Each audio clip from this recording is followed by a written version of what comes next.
to some students. And so, why are we here? I'm sure you are making reference to the temporary suspension. Yes, we are here because, and I like the presentation when I was settling down from your co-host, Alex. When you have told the police to take over investigations, when you have told the security to take over investigations, looking at the criminal leg of an event, of an act, obviously you need to be having briefings and then debriefings to the extent that whatever you discuss at that level should be part of the roadmap.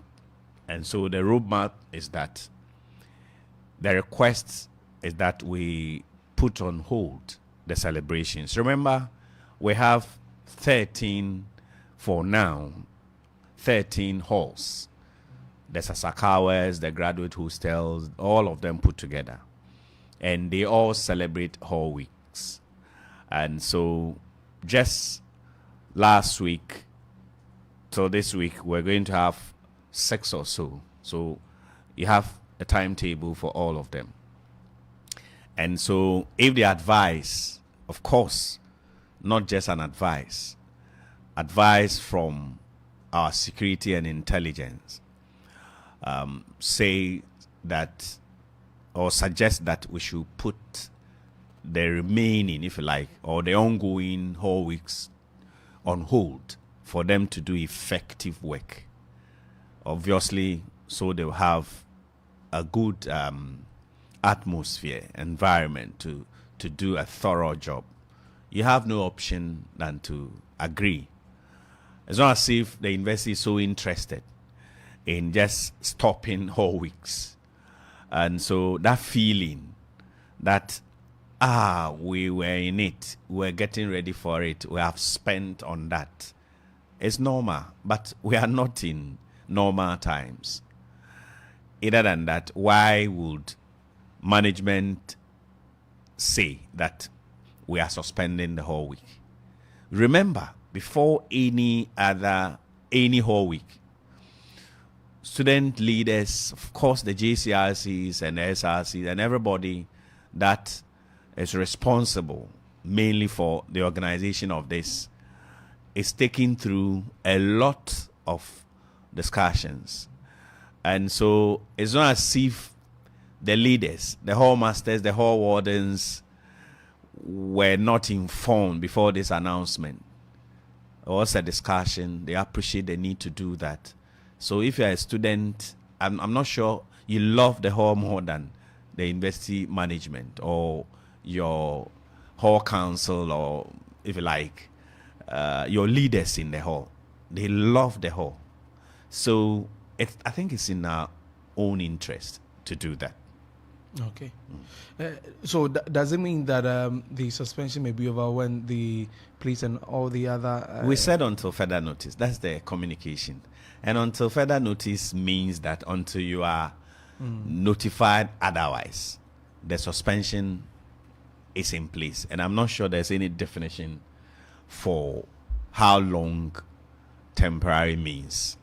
In some jurisdictions, temporary could be a year, 2 or 3.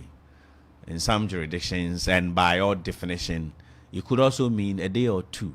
But I'm not too sure the university is in the haste to think of lifting the suspension immediately. We'll take briefs from the security, and we should allow them to do their work thoroughly. Okay. The statement also says there'll be a presence of police on campus to protect lives and property. It's obvious, but let me explain so that we are not misunderstood. The campus of the university, at least for what we know from our security, is not, so to speak, bluntly on red alert. No. So it's a police state. No. It's a precautionary measure to make sure that we have a conducive atmosphere. So it is in our own interest. And remember, even though the university is a gated community in quote, that the laws of Ghana apply everywhere. So it doesn't matter whether you are a gated community. It doesn't mean you can lock yourselves out and decide to do whatever you want to do. So what it means is that if the security architecture or the security agencies come out with intelligence that for a reason or two, we need to be on the campus of University of Cape Coast, the Vice Chancellor cannot say no. Nobody can stop them because University of Cape Coast is part of Ghana. Even though you are given some, if you like, privileges to handle the affairs, of course, within the law, so that you become like you are able to do a lot of things on your own. That is why we have our own security. That's why we have our own municipal services. That's why we do things differently. That is why even the roads on campus, you cannot just apply the roads. There are some restrictions that the law backs us to. So, yes, we need a police presence. And once we have opened our door for the police to take over, whatever the security will suggest, we judge all, and then we move on. And so it's in our own interest. But it doesn't mean that we are fighting, and that's why the police are around. No, something has happened. And by the intelligence and the security advice, we should do ABC. Exactly that is what we are following. It's like a roadmap. Okay. If you just joined us, Mr. Kwabena Chukwunedu is the Acting Director of Public Affairs here at the University of Cape Coast. Kwabena Dankwa from PEDU says, Dear HLFM, if students cannot comport themselves and abide by the university's regulations, they should not be given an inch to celebrate anything on the campus. How many students destroy properties in their homes and neighborhoods during celebrations? The university of choice is not a war front for violence by any group of people. Thank you very much, Kwabena Dankwa, for writing to us.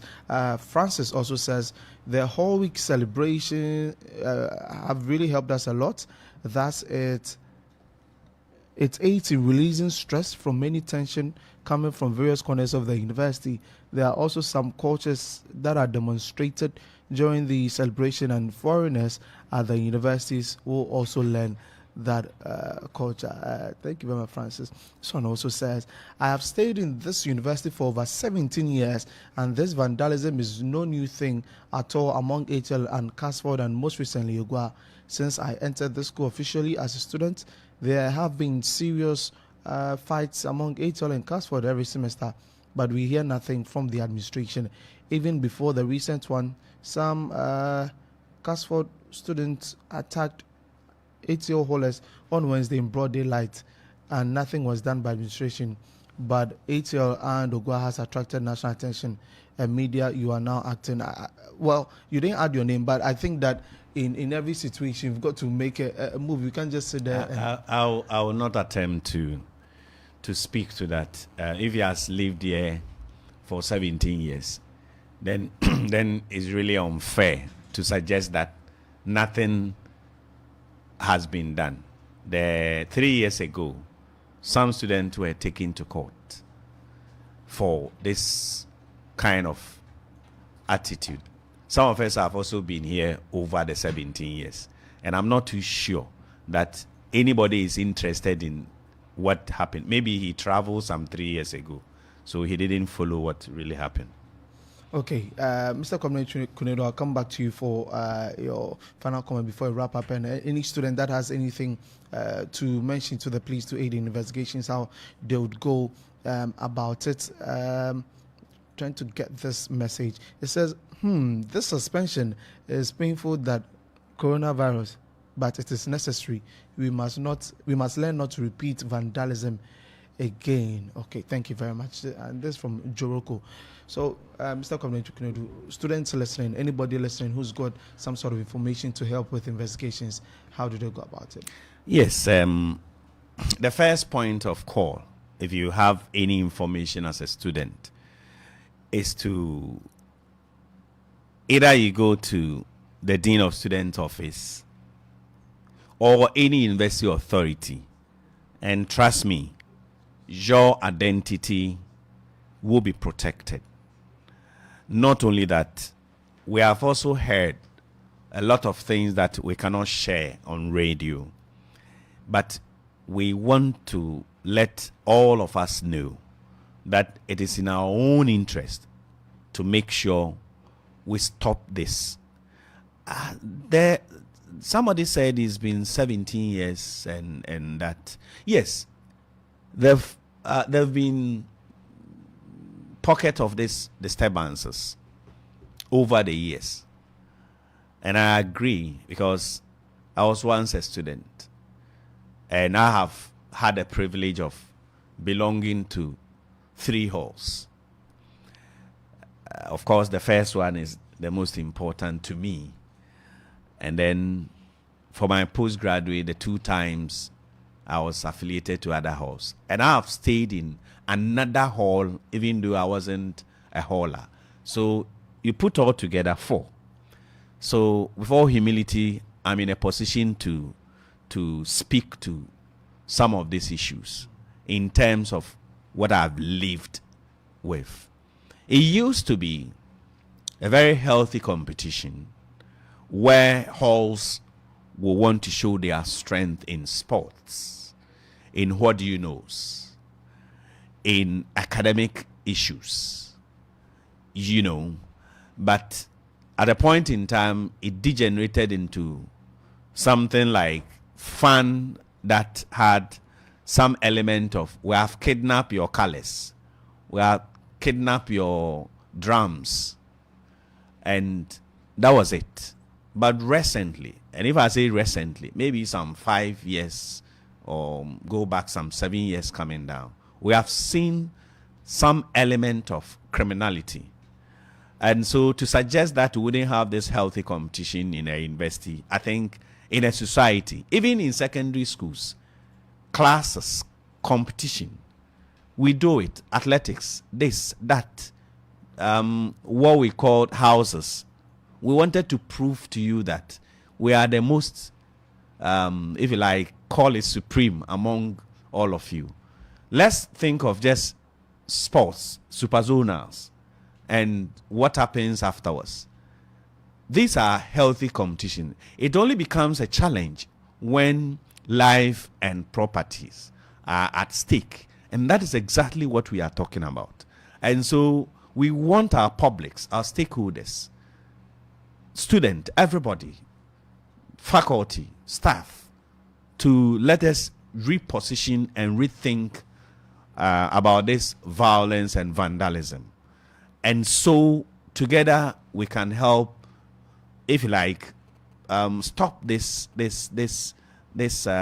what I wouldn't want to use, because it is not in the interest of anybody. Remember, just last week and even the weeks before, UCC has been in the news for very good things.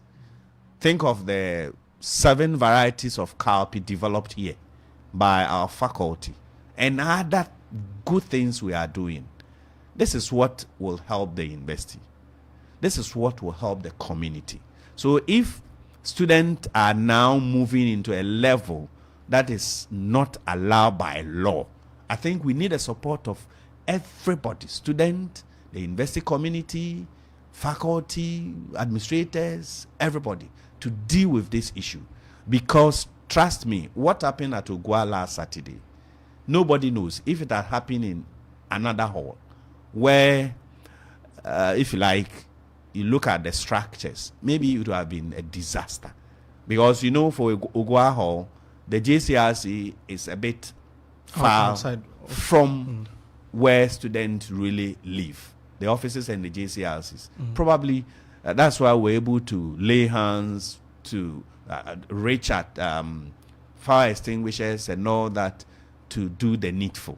So let nobody begin to rationalize that it happened somewhere, you didn't do anything. It's not true.